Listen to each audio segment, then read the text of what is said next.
Hello, I'm Charlie Rossiter, and welcome to Poetry Spoken Here on YouTube. We're the longest running all poetry interview podcast in existence. Be sure to subscribe to the channel so you never miss an upload. But you don't have to wait for YouTube uploads. You can also download the show from Apple Podcasts, Spotify, SoundCloud, or wherever you get your podcasts. Enjoy the show.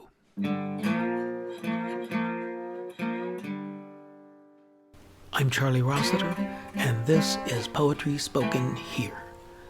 Our feature today is the talented multi-genre artist who began life in Vietnam.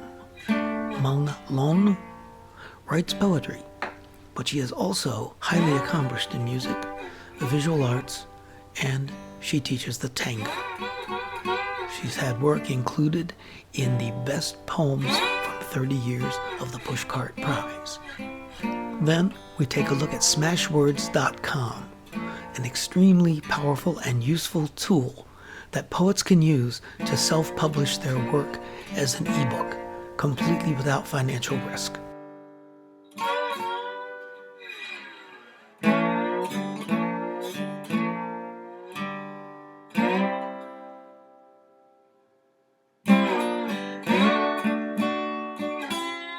Okay, our featured poet today is Mong-Lan. She's a poet, writer, painter, photographer, multi-instrumentalist, composer, singer, dancer, and a teacher of the Argentine tango. A generally artsy person, you might say. She's won awards for her poetry. In fact, one of her poems is in a collection, the Pushcart Book of Poetry, the best poems from 30 years of the Pushcart Prize. She's been a Stegner Fellow at Stanford University and a Fulbright Fellow in Vietnam. And I'm really glad you could be here today to talk to us and read some poems. Thank you so much, Charlie. It's such an honor for me to be here with you all and share my work with you. And you know, you told me that you were very serious and thoughtful in selecting the poems that you were thinking about reading with us. And I'm wondering, like, what were you looking for as you look through your poems to think of, well, what am I going to read? Well, when I give a poetry reading, I usually have lots of things that I'm thinking about wanting to read, and then I mark them, but then I usually only know when I get up there, and then I start reading. So with you asked me to send poems, so I sent you poems, and I thought, well, I'll send you more than I would read. And then on the moment I'll think about it, and then I'll just choose from what I sent you. And then I wanted to send you a sample, kind of like a sampling of what I've been doing over the years in terms of my subject matter and subject matter and technique. Yeah, you've written a lot of poems, and they're certainly varied. So I don't feel obligated to worry about what you sent me. I don't know which one you'd like to start with. I mean, well, why don't I just start with my first book. This poem is very short. It's called Field, and it's from Song of the Cicadas from UMass Press. Field. Crows land like horses' neighs, rush of rocks. How many buffaloes does it take to plow a disaster? How many women to clean up the mess? Shoots of incense hotly in her hands.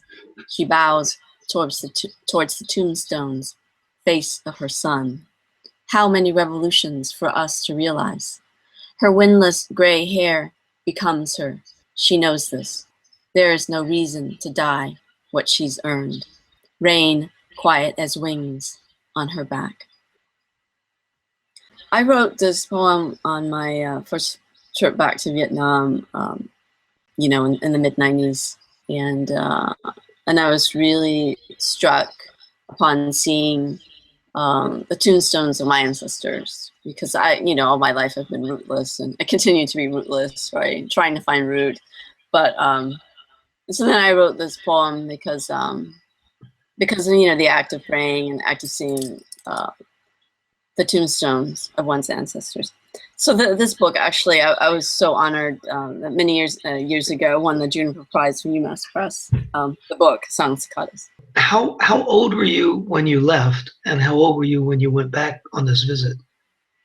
Oh, well, I was 5 years old when I came to the U.S. and then I went on the visit. Actually, I intended to stay for a year, and I almost made it for a year, so it was a rather long visit, and I was in my mid-20s.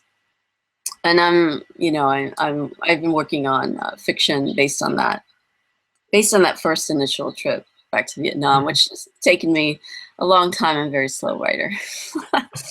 And then I do everything else too, so that's the explanation, all the other artistic stuff.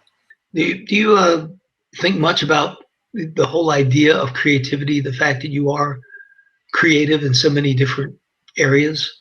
I think that it's all I'm trying not to get stuck in one groove too long, because I feel if I get stuck in one groove, then I become like a faded recording. You're just the recording. No, so you get out of the groove and then you move on. You rotate. I rotate creative practices and media, and then I find that I'm fresher that way, and I'm using different parts of my brain, which I never knew that really existed. So I surprise myself. For instance, when I'm composing music or writing or dancing or whatever, I think it's very important to stay fresh and be creative as possible. The video that I watched on YouTube, I'm forgetting the name now, but you did everything in that video. You did the visual art in the background, the musical score, the poem. I mean, I thought it was really impressive. And what's the name of it? And how did that happen? What happened first? What was the order of creating all those things to go together? Oh, I can't quite remember, but Okay. I think I often just do everything at once, and things just follow. Like, there's the river, like the river, the waters just follow. I really can't. The painting flows as well as the writing and the dancing. Which video do you remember? No, I remember it was like about I remember it was a little under 2 minutes. I think that's all. And I was really impressed, but the exact title, well, that kind of got away from me. Oh, I see. Well, anyway, let's hear another poem. Okay, so this one is it has to do with Vietnam as well. It's called Embarkment. It's from my second book, Why is the Edge Always Windy? Embarkment, Hat Tây, Vietnam. One-legged man forgets himself. Arpeggio of dark. The fake Ray-Bans he'd been trying to sell for weeks are still in his hands. Shifty wind, shaft of straw, movement in stones, ashes lilting too. Is he glad he hadn't sold that pair to see the sun better, or the moon, the darkness between? Behind sheets, a journey impossible to exist as twilight forever.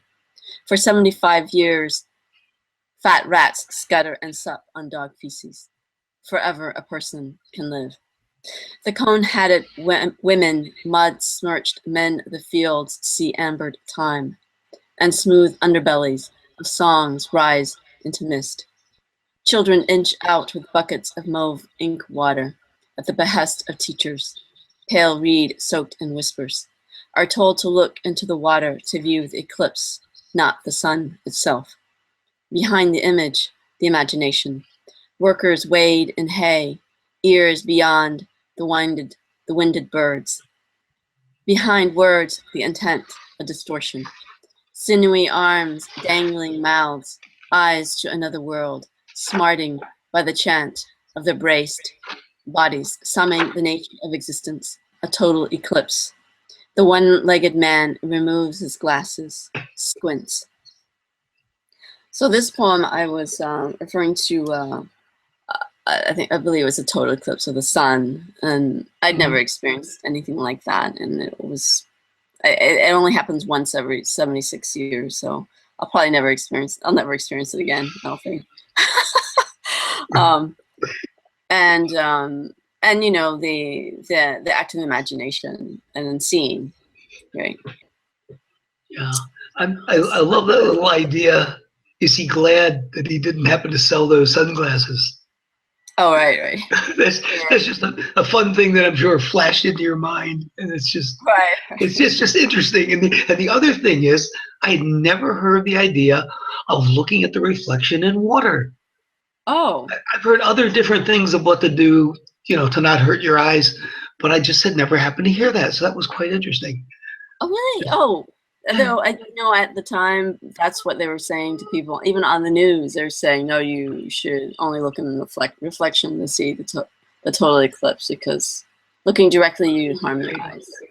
That we, it didn't Well, make it. That suggestion didn't make it to the U.S. that I've ever heard. oh well. They'll tell you to do some other little thing, to squint or look off to the side or whatever it is. That's just really, yeah. I was wondering about that. That's cool, because it's obvious it would work, to look at the reflection off the water. I guess you have to have enough water around. That helps, I suppose. Right. Well, buckets of water. Yeah. Any kind would do. Mm-hmm. So, what about that? What about the tango? That's how did that come into your life? Well, I grew up dancing ballet, and in my early 20s I started doing flamenco, and flamenco is a solo dance, and writing is a solo activity, and then I wanted to connect to the community, and then I started doing salsa, and then the tango took over. It's like fire, just caught fire in my soul, and then I've been dancing tango for 20 years, and I started going to Argentina in 2001. Once a year, and then I've been, living there for 5-6 years.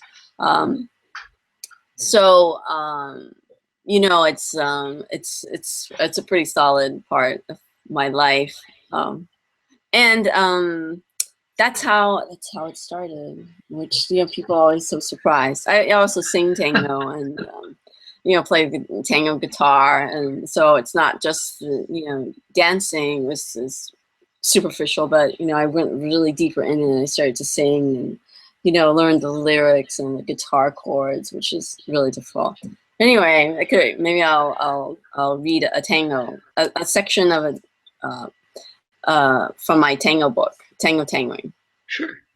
Yeah. Okay, and I'll read in English and then I'll read in Spanish too, because the book is bilingual. Tangoing, Poems and Art. And this is a section. How many times have you felt thus? Inklings among fingertips, soarings around the shoulder blade, a rose and the lung, a pitcher and the heart, vines and veins, goaded by the invisible. I am dreaming aloud. Can you hear? Winds blow. Let the avalanche begin. ¿Cuántas veces te has sentido así? Presentimientos en la punta de los dedos, volando alrededor del omóplato, una rosa en el pulmón, un jarro en el corazón, viñas en las venas, aguijoneado por lo invisible. Sueño en voz alta, escuchás, soplan vientos. Que la avalancha empiece. Sit and watch the dance floor, arabesques, the lily procession spinning logically with restraint of the cold atmospheric universe in space, handling the forces. Dollface, you live 1 minute away by car. I would see you walking home. I thought you must have taken the bus. Must we live this timeline of here and now, and not the future of the past? Let the dance hall go on fire from thought of you. Sentate mira la pista, arabescos.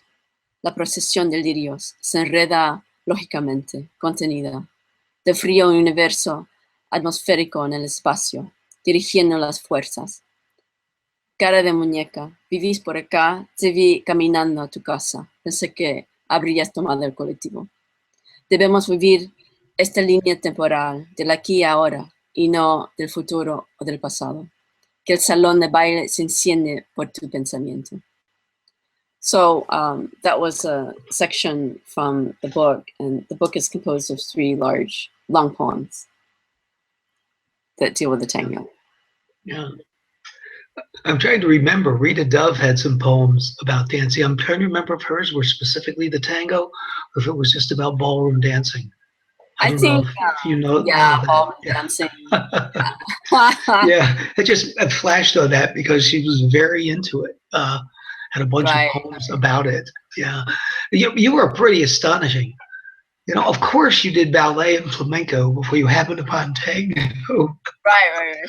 Not to mention your accent on the Spanish. I'm impressed. Oh, okay.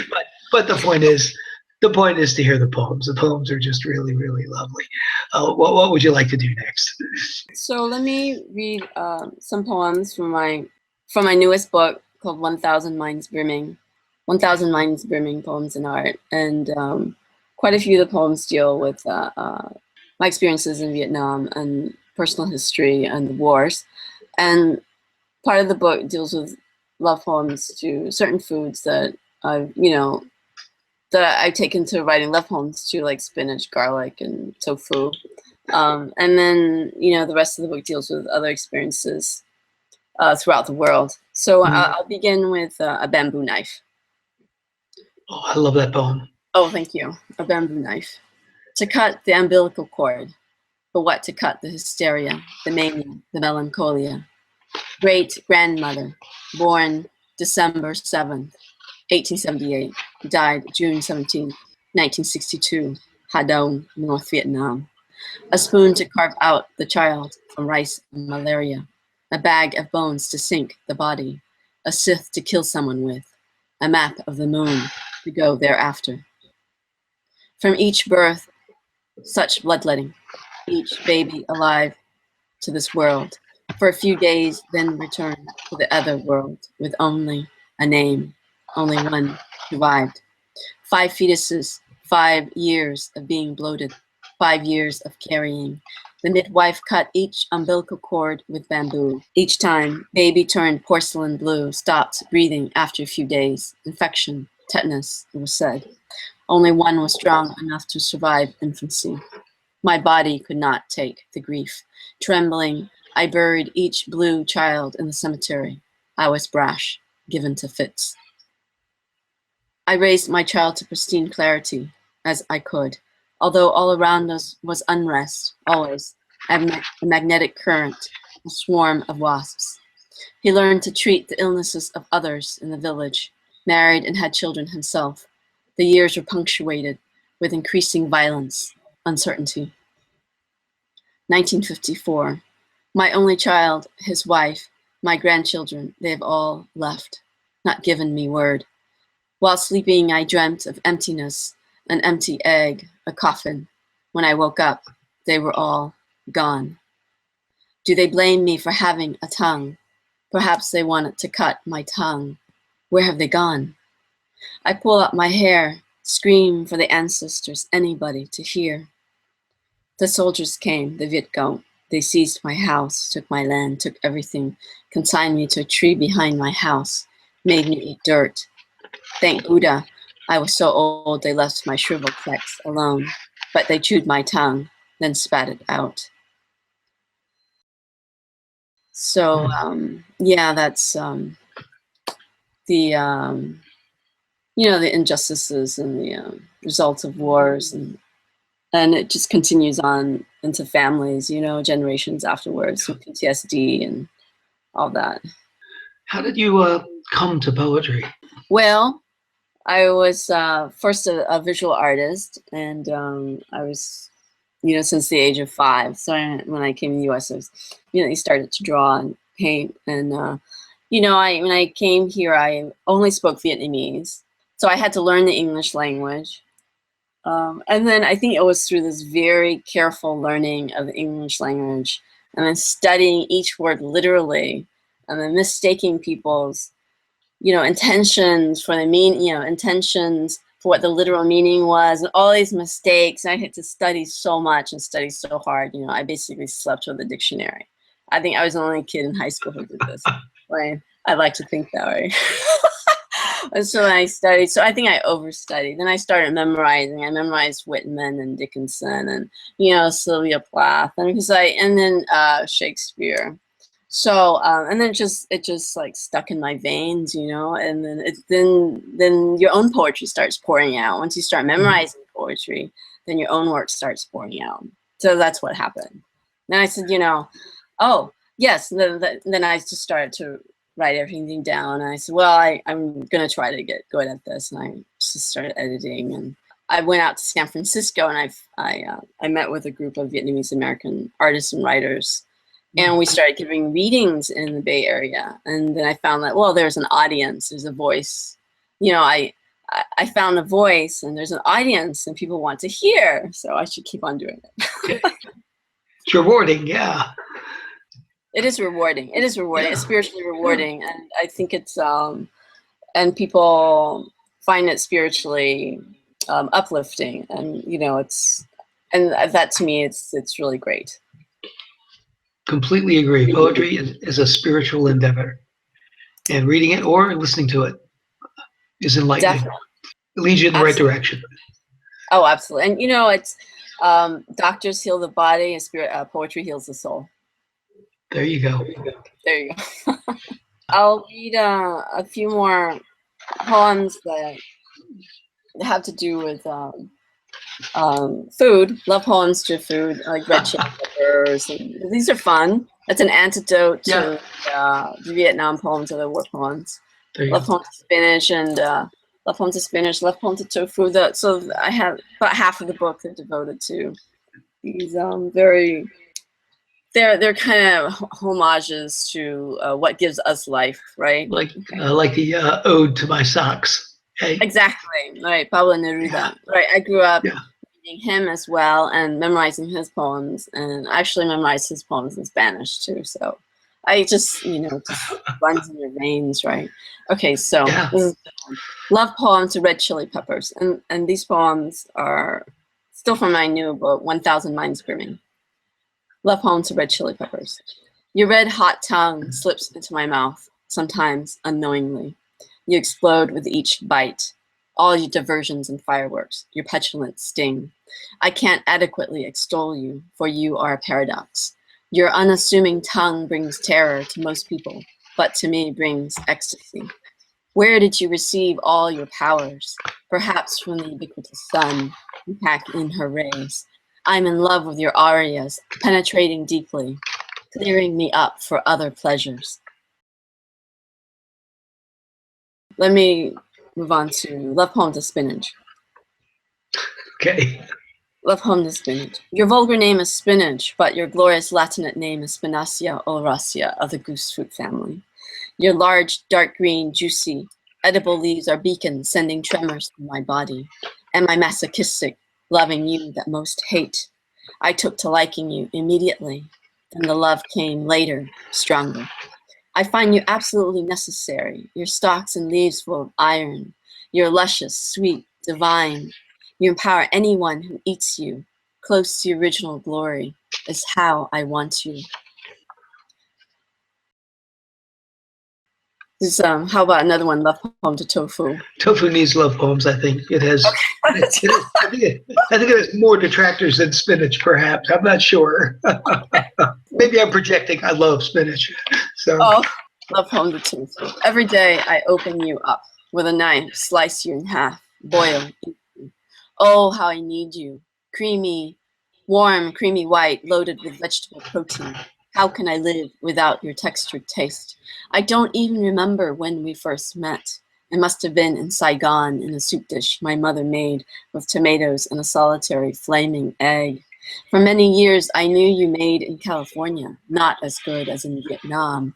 But now in Tokyo, you once again become divine. Your exquisite plain dipped in soy sauce or nước mắm with a bit of lemon and cayenne pepper. Varieties of you I love, silken, firm, braised, tofu, I feast upon you. And, you know, Thank you. And just yesterday, no, was it yesterday, 2 days ago, I gave a poetry reading with a jazz piano performance, and it was absolutely great. I read these poems and I played my jazz piano while I was reading the poems, so people were just mesmerized. And the music does so much, just opens Yes. people up. Uh, I've actually never seen so many happy people. In a poetry audience, we feel so happy. Usually people in a poetry audience are looking somber and grim. I know these people are smiling and very happy. So I'm looking forward to doing more of the jazz piano performances while I read my poetry. That's a great idea. Poetry and music together in performance really works so well. Well, I think we've got time for one more. Which one would you like to do? This is the last poem in the book, 1,000 Minds for Me. Okay, a bird of laughing feathers, a song gregarious, concord to every cell and mitochondrion, to every person, all bodies, nations, neighbors, sons, daughters, brothers, and sisters, of every skin color, to those who breathe, those who sleep, to those who kick and bother to dream, to those who dream and die dreaming. Armistice to those with knives, guns, and bombs. A nail, a grenade on one's back. Cactus scorched. A board of thorns, ashes, knocking, knocking. To those who die, fighting, limbs burned off, eyes torched. To those who are alive, fighting, limbs bombed off, heart beating. A century in the forest, meditating under a tree. Repose to those with mercurial hearts, ailing. Peace to nocturnal invasions, bodily invasions. To the seers, the blind and decrepit, to the pallbearers, a river of flowing blossoms. So I end the book with this peace poem. Yeah, that's really nice. I'm Charlie Rossiter, and this is Poetry Spoken Here. We've been enjoying the poetry of Mong-Lan, and so happy to have you with us from right now from Houston, Texas. Thank you so much, Charlie. It was such an honor, such a pleasure to have a conversation with you and to share my poetry with your audience. Thank you so much.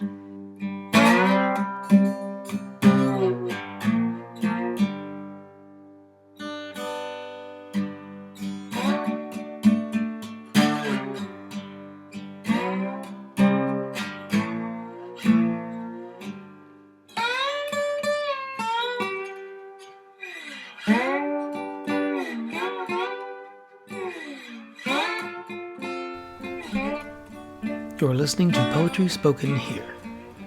I'm Charlie Rossiter. I often get asked by people, how can I get my poetry published? There are the obvious ways: submit to magazines and contests, send a manuscript to a book publisher. But I want to tell you a little bit about Smashwords.com, a publishing platform you can use to self-publish your poetry with no financial risk at all. This is important because there are publishing scams out there. This is not one of them. Smashwords enables you to publish your poetry as an ebook that can be accessed through major ebook retailers. You can sell your ebook at any price you like or give it away free. There's also an option that lets you put a price on your book and simultaneously provide a coupon code for friends and family to access the book free or at any discounted price you like.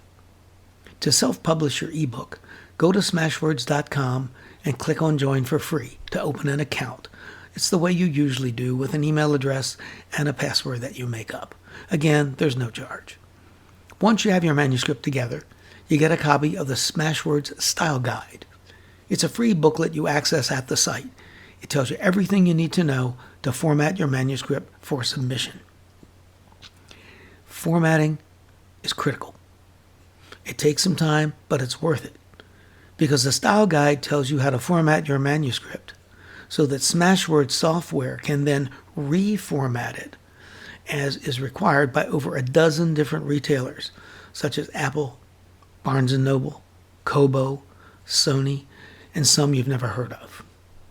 Once you format it for Smashwords, you use their form to submit the manuscript along with a cover, pricing information, a brief statement about the book, and one about yourself as the poet-author. You can make your book available immediately, or you can make it a pre-order with a future release date.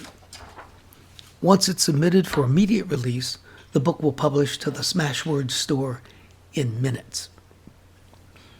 Now, I like Smashwords because it's useful for both new and experienced poets who would like to have a collection of their work made readily available for people. For example, I've published a brief sampling of poems that I can refer people to. A poet friend gave new life to a chapbook of poems that had been published by a small press publisher and gone out of print. She put it up on Smashwords. Now, my small poem collection is free, but it's rewarding to see that it's been downloaded by over 750 people. The website keeps a constantly updated record of downloads and sales. Royalty from my other Smashword publications, for which there may be a little fee, are combined and periodically deposited directly into my PayPal account. So, I like Smashwords because I find it useful for both new and experienced poets for a variety of reasons. I encourage you to at least check it out. I'm Charlie Rossiter, and this is Poetry Spoken Here.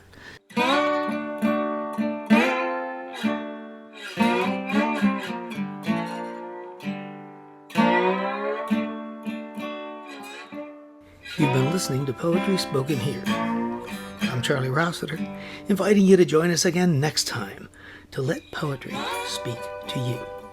Music for today's program was written and performed by Jack Rossiter Munley. And remember, Poetry Spoken Here is more than a podcast. You can like us on Facebook at facebook.com/poetryspokenhere. Follow us on Twitter at twitter.com/poetryspokenhere. For more about today's show and other Poetry Spoken Here podcasts, as well as our blog, just visit our website, poetryspokenhere.com. If you'd like to submit suggestions of poets or topics for future podcasts, you can send to our email address, poetryspokenhere@gmail.com.